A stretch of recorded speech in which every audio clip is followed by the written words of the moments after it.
Welcome back, minors. My name is Tracy Kriegel, and I'm a counselor here at Student Wellbeing. And my name's Amber Chostin. I am also a counselor here at Student Wellbeing, and it's time for your morning cup of joe.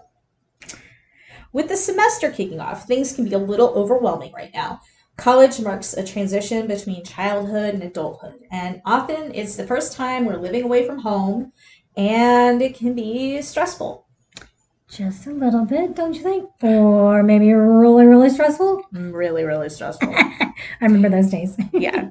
I remember when I went off to college, like when that moment when my sister drove away, because my sister's the one who took me to college.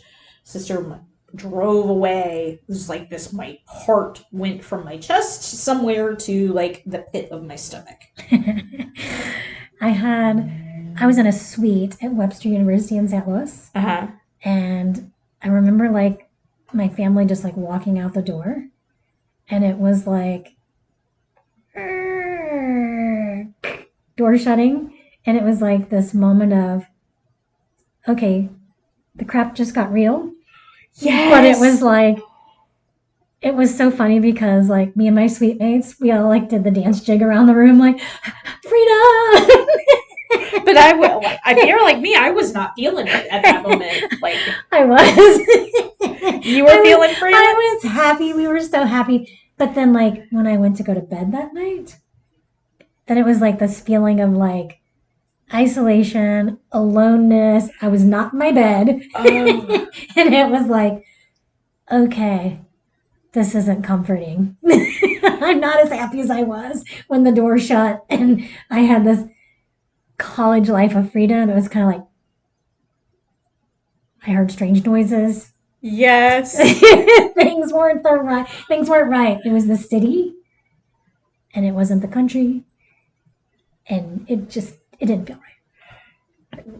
I had the I'm utterly alone feeling Yeah. like as soon as that like I watched them pull away, Yeah. and it was just well, what do I do now? Yeah. Like, okay, what now? Like, I don't know anybody. I've never we did campus visits, but Yeah. like this was a whole different level, and then like what do I do with this? Yeah. My roommate was a volleyball player.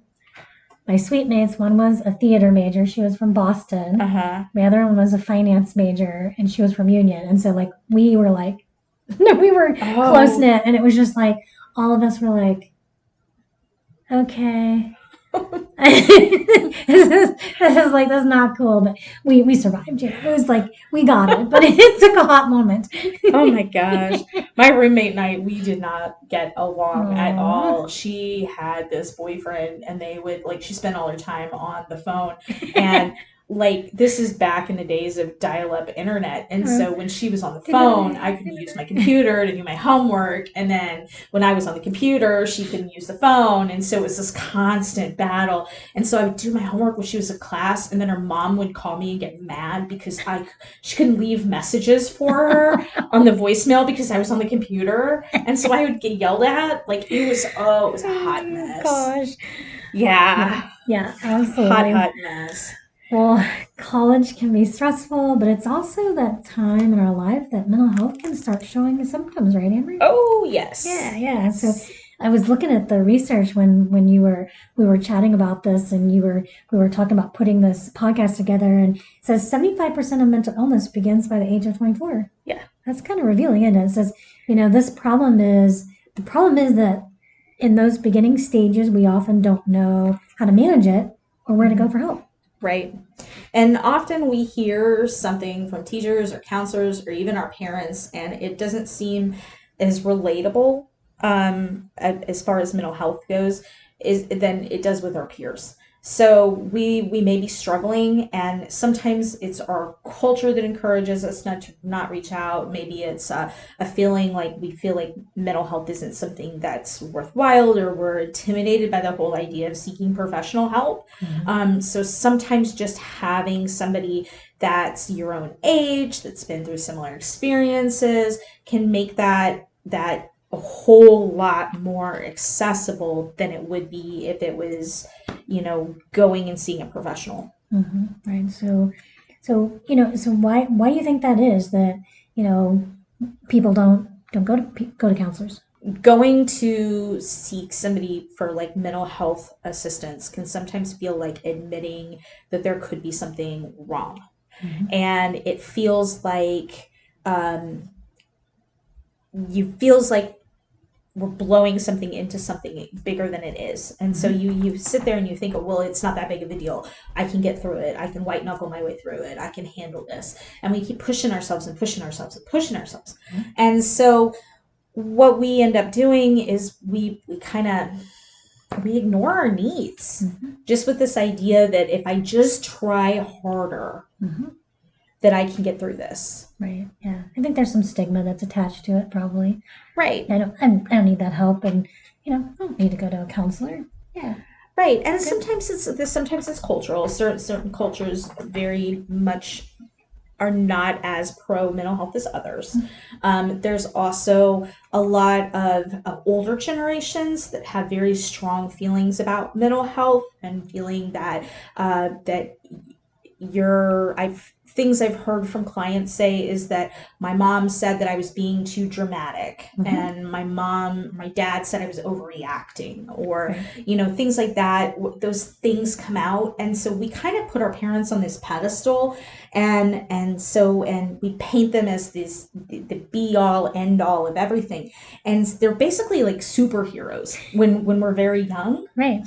And so when the things that they like, we like, the things they like to do, we like to do, and they really start shaping us. But then we hit those teenage years. Mom not so much, dad not so much.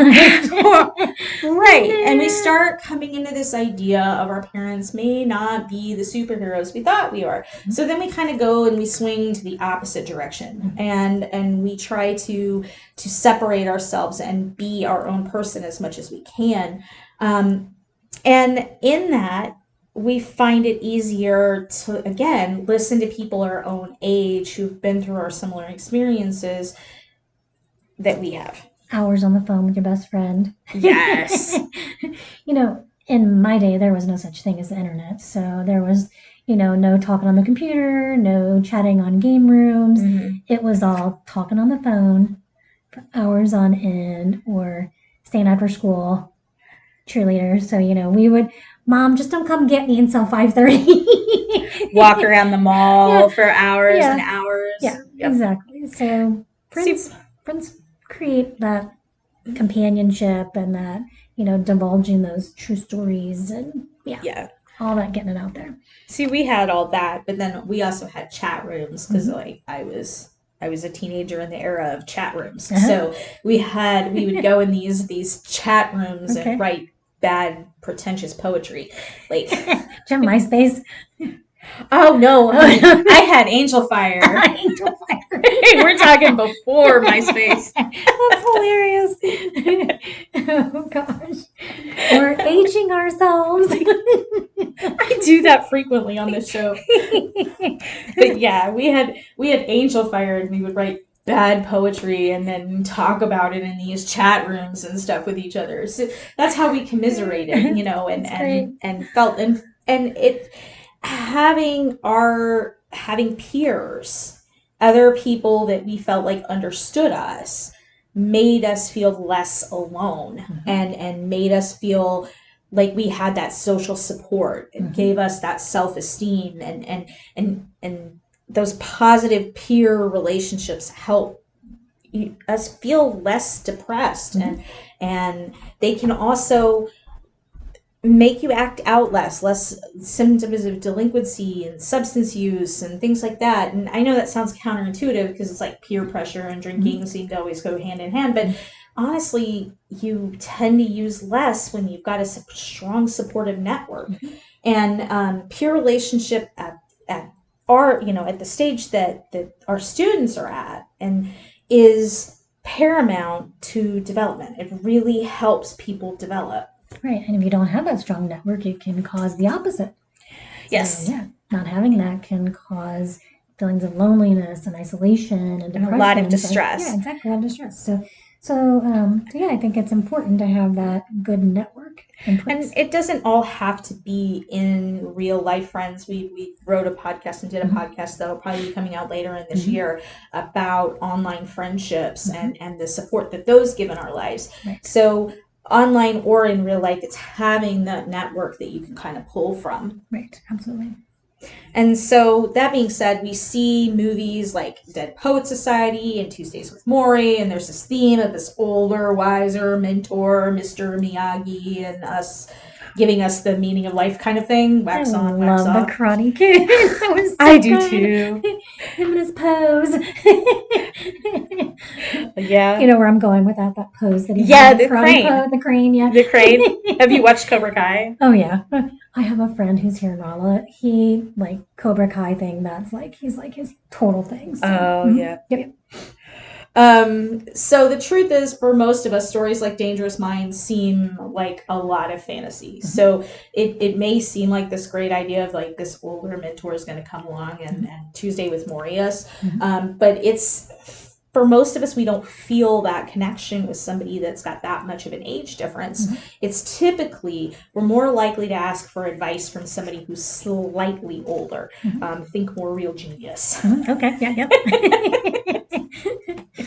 So somebody we consider more like us, more relatable. So that's why we tend to seek out people who are the most like us. So maybe instead of seeking out somebody who's, decades older, we're going to be seeking out advice of somebody that's maybe a couple grades ahead of us in school. Right. So your senior, your freshman's going to seek out your junior, your senior, and, Yeah. such like the lead groups, and the tutoring groups. You got your person who's that just took the class. You're going to get their advice on, Right. Yeah. So another reason why is that we feel like having somebody that's somewhat closer to our age will help us feel more validated than judged. People that are further from us in age generally have different attitudes, values, and beliefs based on basic generational differences. Right. How we see the world. My son always tells me that, like, he laughs at me because he'll show me something and he'll think it's absolutely hilarious, and I'll be like giving him this look like, I don't get this at all. Like, he's got this new one, some kind of toilet thing, and he's been showing me lately, and I'm like, I don't get it. It's a head popping out of a toilet. Like, I don't get why this is funny. In his mind, it is very funny. So you go with it. Right. So it's hilarious to him. So the people, is that a realistic thought that people that are older than us aren't going to get us? Well, most people would likely not judge you, but it doesn't help that feeling when it's present. Like, if I feel like I'm going to be judged, then I'm going to feel judged. Right. Absolutely. So we feel like their experiences more closely mirror our own. So someone who grew up during the Great Depression, for example, is going to have very different college experiences than someone who's growing up now. It's going to be it's going to be different. But even though they both are going through tough economic times, there's just a great deal of differences socially and technologically. From Great Depression till now, when, there might have been a supercomputer somewhere hidden in 10 different rooms, whereas now you've got a laptop. Your phone would be more powerful than any computer they had in the 60s. Right, exactly. Like, just your phone alone. Right, but exactly. When you think about that, like, even now, like, they're talking about with the rise of Chat GPT that they're going to have to go back to those old Kelley Blue books. And I didn't even realize they didn't use Kelley Blue books anymore. Yeah. Like, I remember the start of the semester, I've been, like, buying stacks and stacks of them. But apparently they haven't used them in forever. But see, that would be that part of that generational differences. Right, exactly. And so we feel like it doesn't mean that they don't have valuable advice. It just makes us feel like they're not understanding where we're coming completely. Is what I'm getting that you're saying. Right, exactly. So, there's a greater certainty of being liked and fitting in Mhm. And, you know, there's sometimes we feel very different and can feel misunderstood by people we consider different than ourselves. And sometimes having someone we think is more similar, it just feels safer. Yeah. Yeah. And I've talked about this before when we've talked about making friends. Mhm. We tend to look for people that are similar to us in where they're at in their life, in the way that they dress, in the way that they present themselves. We look for commonalities when we make friendships, and Right. that's because that's where we foster that connection, is through those commonalities. Right, exactly. You know, and potentially to be more relaxed and fun. I think that's kind of like that goal, you know? Right, because Yeah. you feel like when you're with somebody, like if you're seeking advice from somebody that's older, it may feel, especially at first, like that person is, I'm trying to look for a way to word it, but that person is authoritative over you Right. rather than a peer. Mhm. And so it feels like we can't open ourselves up as much and be as authentic Right. as it would if it was somebody our own age. Right, right. And you know, I think there's some perceptions that the older someone is, the more serious they are. I think case in point, guys, if you've listened to any of my podcasts, you can totally attest that that is not the case. That's not true. Not the case at all. Not for Amber or I. So we get pretty funny and pretty silly. So, you know, I think that, and that goes along with the person, you know, that you meet. Personality. So there are a lot of older, very fun loving, silly people. So Yeah. you'll learn that as you meet people. So But there is a difference in how humor works between generations. Yes. So, like the jokes that, I might tell, my kids might groan at. Yeah. But that's a thing. Yeah. It happens. Yeah, absolutely. So what do we do in the case where, you know, someone is older and there's just that generational gap and, you know, there's just that, how do we connect those dots? Right. Especially if it's a topic that we might think is embarrassing. Or, the university set up a group called Joe's Peers, which are wellness educators who are available to talk to students about real issues that they face in their everyday life. And the educators are students themselves. Nice. So people to kind of keep students connected so that they don't feel isolated when there is that age difference between people. So nice. So yes, tell us about the Joe's Peers, Amber. So first I'm going to start off with their mission statement. Okay. So their mission statement is Joe's Peers promotes health and wellness by providing education, encouragement, and resources to Missouri S&T students. And so the components of being a Joe's Peers, they meet weekly. Hey, that's a bonus, right? So, Yes. So that helps with the connection. They meet weekly, and their Joe's Peers members meet on Mondays from 12 to 1 to discuss upcoming events. They give feedback about past events, so whether they were successful or need changes, and they connect with peer wellness educators here in the Student Wellbeing Department regarding topic areas and projects. Their office hours. Each of the Joe's Peers is responsible for one office hour per week in which they come to the office and connect with peer wellness educators and assist in planning and implementing health promotional materials. Fantastic. And that leads us into like their presentations. So Joe's Peers give presentations on a variety of promotions and topics each year. And each Joe's Peer has their own topic that they kind of specialize in. So some of the topics that they have are like public health, fitness and nutrition, sexual health, sexualized violence prevention, alcohol and other drugs, the Step Up program, which is the bystander intervention, mental well-being, peer facilitation, and diversity, inclusion, and accessibility. Right. So those people, the students that you saw during orientation week at the Step Up presentations, those were students who are Joe's Peers. Right. And so Joe's Peers members host a variety of big and small events each semester. And they have tabling events almost every week of the semester, typically in Hagener or in front of the library. And then they also have larger scale events like Mental Wellbeing Awareness Week, which also happens every semester. Right. And each Joe's Peer receives an education about mental health and stuff. So each semester there are They must earn at least 4 education credits by attending in-person or online events and watching pre-selected online videos that embody the 5 key elements of being a peer. And then they also provide networking opportunities with professionals on and off campus to help students translate these leadership skills that they learn as JOE's peers into resume and real life skills. Right. And one of the things I really appreciate that the JOE's peers did last year is up here in the student wellbeing department, they have offices in our area, and they painted the back wall to make it really fun. They used Mac the Mole, and they took and painted each Mac the Mole with different helmets, and they give them all different colors. And they did some really fun stuff. So I really appreciate the JOE's peers because they really make the events very fun, and they make them relatable for students to just put them at ease. And so, there's a lot of opportunities for advancement for JOE's peers members, and JOE's peers members can apply each semester to become peer wellness educators. These paid students help lead groups of JOE's peers members in designing, implementing, and evaluating health promotion events through their team as a peer wellness educator.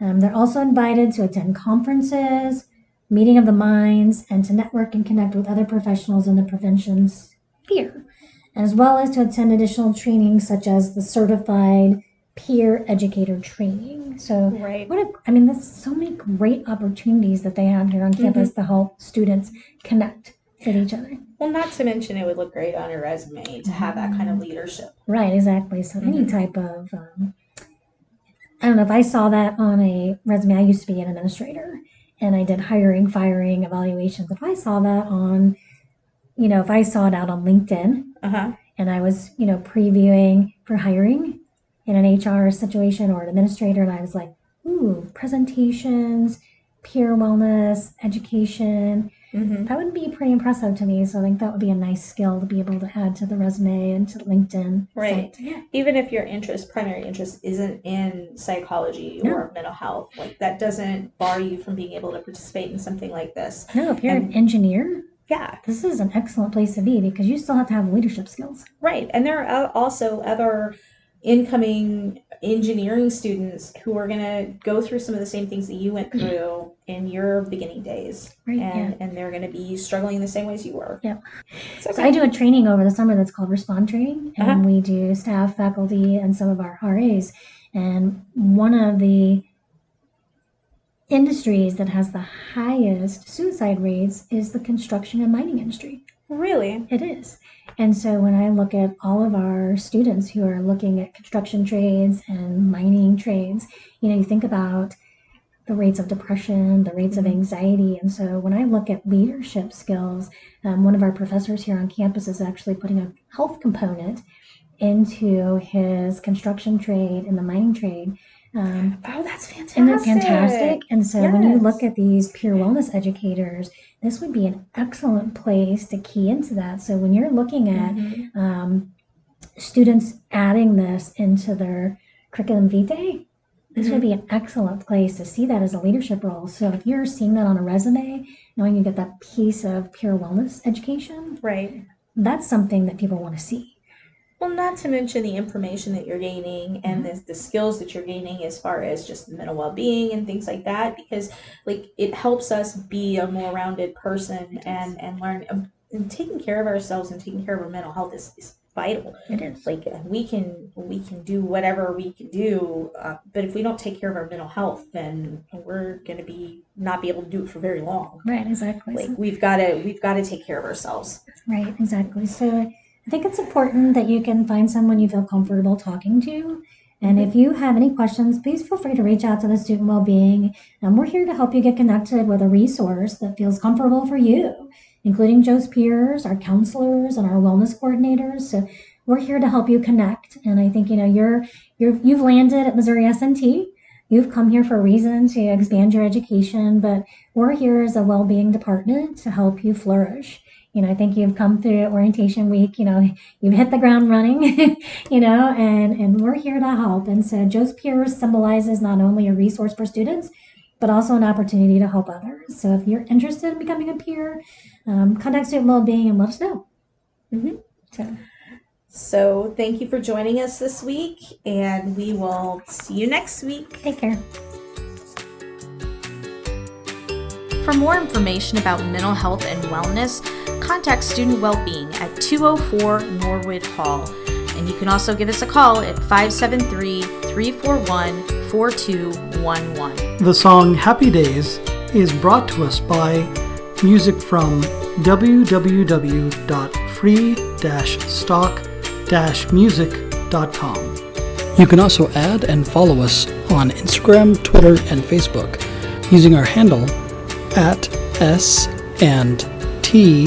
Wellbeing.